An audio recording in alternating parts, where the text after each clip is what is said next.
Great to be in the sunshine and working and, just put together a good day of work. Now I got to go watch the tape and have some good conversations learning from that. But,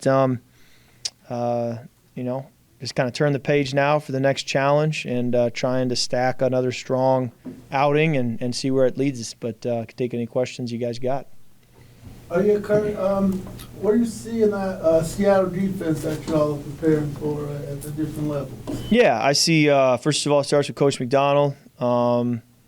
Did a great job at Baltimore last year, last 2 years. Mm-hmm. And, I think he's got a great scheme. I think they have strong players. They play hard. And, always playing Seattle, they play hard. And I think you look at guys like Hankins and Reed and, in the interior and the backers are strong, Dawson and Baker. And then the secondary, Witherspoon's a great player, high pick. Love does a good job at safety. Played against him before. They got a good group. And so, we got a great challenge. Kirk, Michael Penix was talking about your message to the team before last week, just in terms of, keeping the focus on Carolina, even though, you guys were a favorite going up there. But he couldn't remember exactly what you were saying to rally the troops before that one. Do you remember what your message was before that game?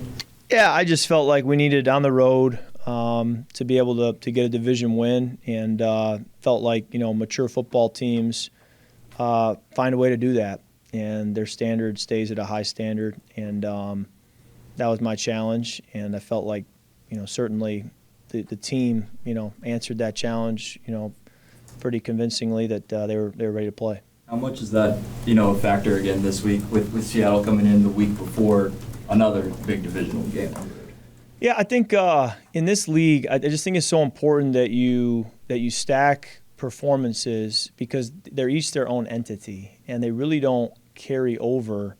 I heard one quarterback talk about it like it stages the Tour de France, and while they build, you also have individual stages, and you can't view it as like they're all tied together. And so that's a great thing to think about when you're struggling, when you're losing, knowing that the next game is truly a new week, a fresh start, turn the page, and then when things are going well, to feel like you got to go back out and earn it again, and not get bored or or get complacent with the process that it takes to win on Sunday. So I think that's the message, and just understand we got to go stack another performance and keep stacking performances week in and week out and see where the dust settles when we get to January. Drake has kind of emerged this season in his third year. How have you seen him grow just even from the beginning of the season to now?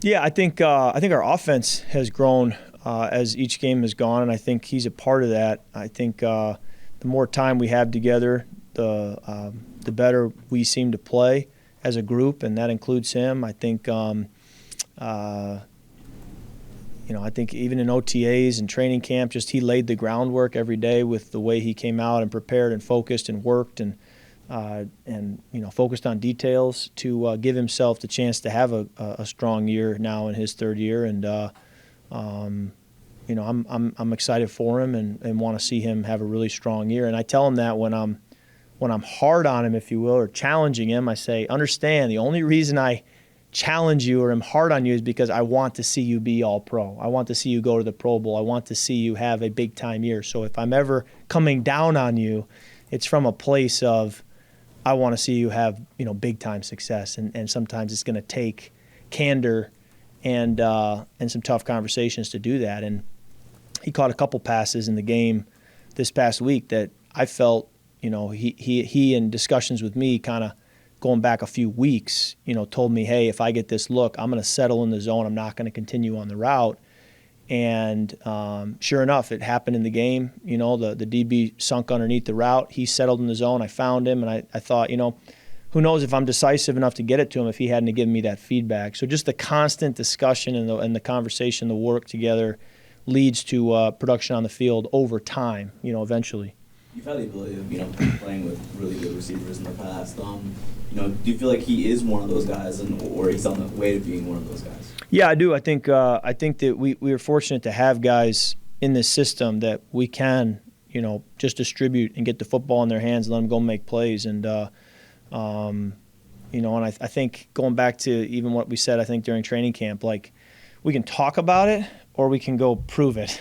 And so I'd rather go prove it and let other people talk about it and actually, put the production up there on the wall rather than say, oh, I think we can do this or I think we can do that. After the Panthers game, Bajan said that the run game was like a 1-2 punch. For you, what's exciting to see when both him and Tyler are doing so well on the ground? Yeah, football's so physical that it's a demanding position on the running back, and so to have two people to carry that load is a big help. And so to just be able to give a spell to the other guy, and that's what you need throughout a season. And so to have that running back depth makes a difference, and just have a lot of confidence in both of them, and not just in running the football, but in playing that position, which involves so much more when you talk about protection and running routes. Charlie Warner is a high-effort guy. How impressive? Cerebral. Yes, very. High motor. How impressive is what he's doing on this offense? I love him.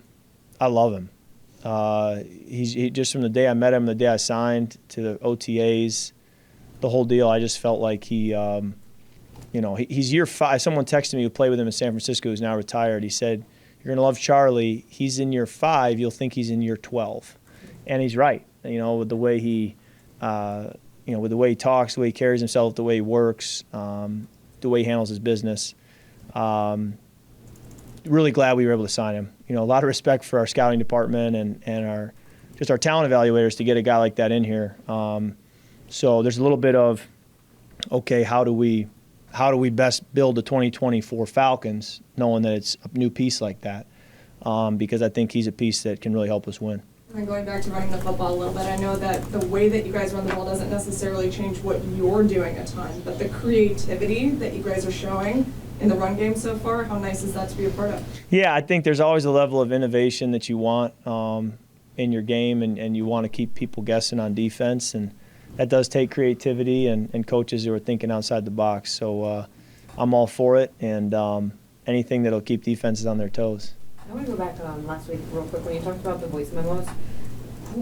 Where did the voice memo idea come from? Like, where did you think, I should send one? Because, Zach said you never sent one before.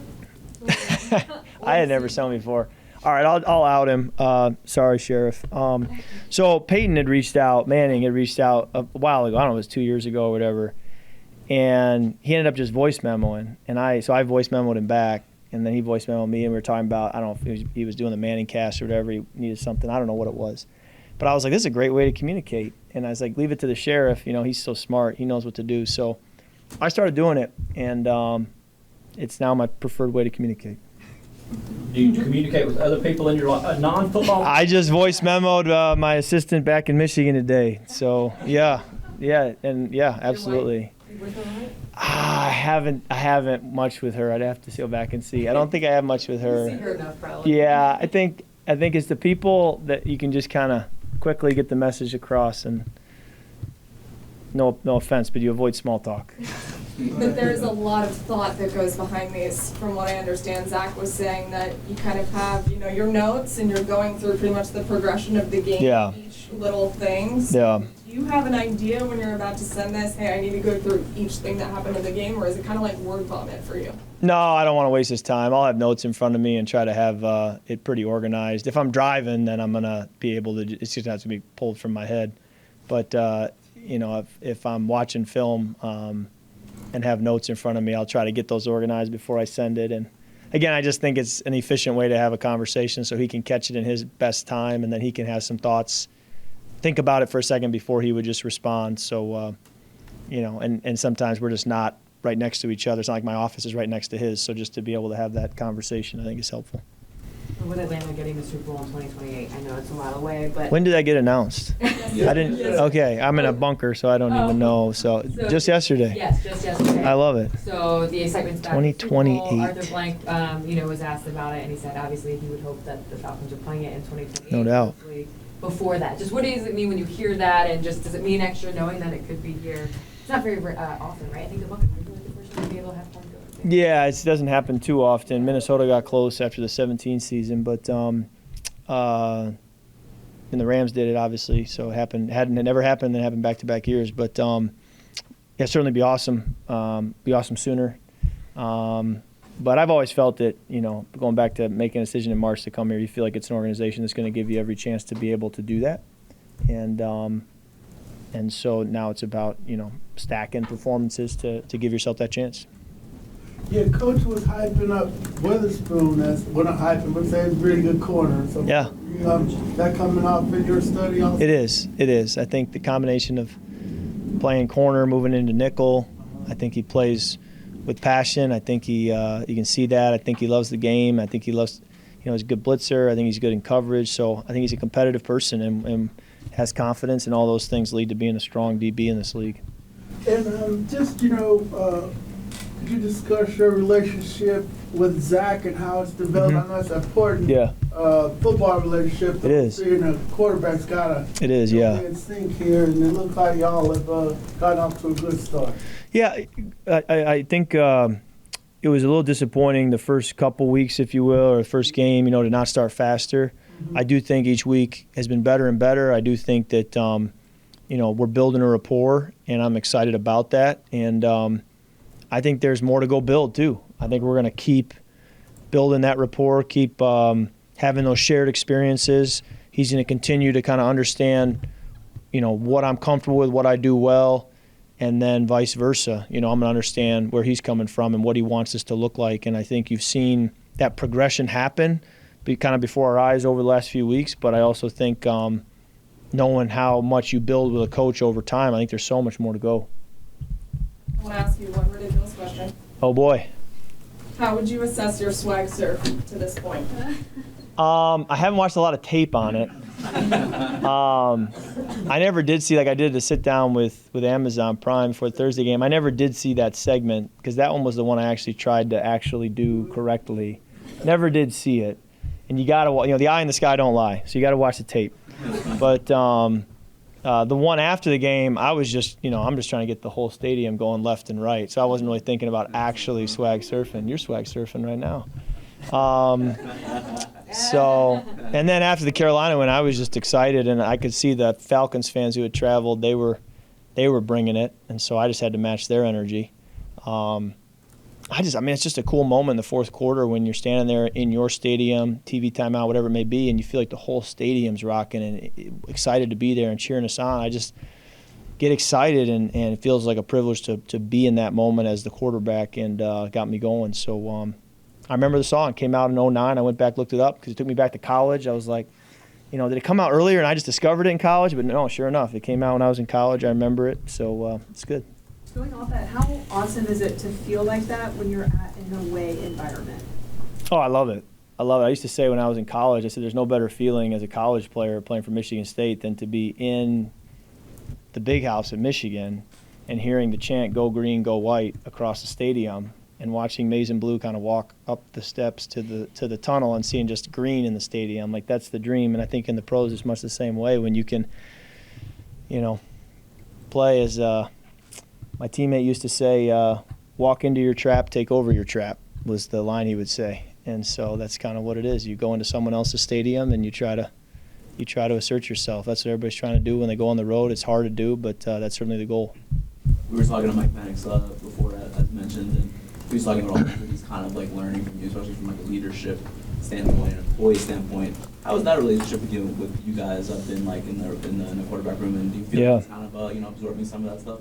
It's been great. The quarterback room kind of continues to just be what it's been, which is that working force where we're all kind of pulling together, and it's kind of you don't really want to know, okay, who's the person that's starting the game this week. You want it to just be we're all just in there together, kind of asking questions, talking about what we know, what we've just seen, what we're thinking, kind of causing us all to kind of sharpen our minds and get better. And that's the way it's been, and will continue to be. How much respect do you have for Geno Smith, a guy a little bit older than you, but has had a long career in the NFL just like you have? Yeah, he's done a phenomenal job. We were at the Pro Bowl together a couple of years ago and enjoyed kind of getting around him then. That was my first time being able to spend some time with him. And you could see the arm talent there, even just playing flag football that he had, and the talent, the athleticism. Love what he's done in Seattle, and he's a great reminder to so many people that this league, this career tends to be a marathon, not a sprint, and it's about tough times don't last, tough people do. It's about not winning the short game, but winning the long game. And Gino's been a tough person, and he's won the long game, and it shows now in the way he's playing, and I'm happy for him. Anything else? All righty. All right, thank you. Thanks. Thanks.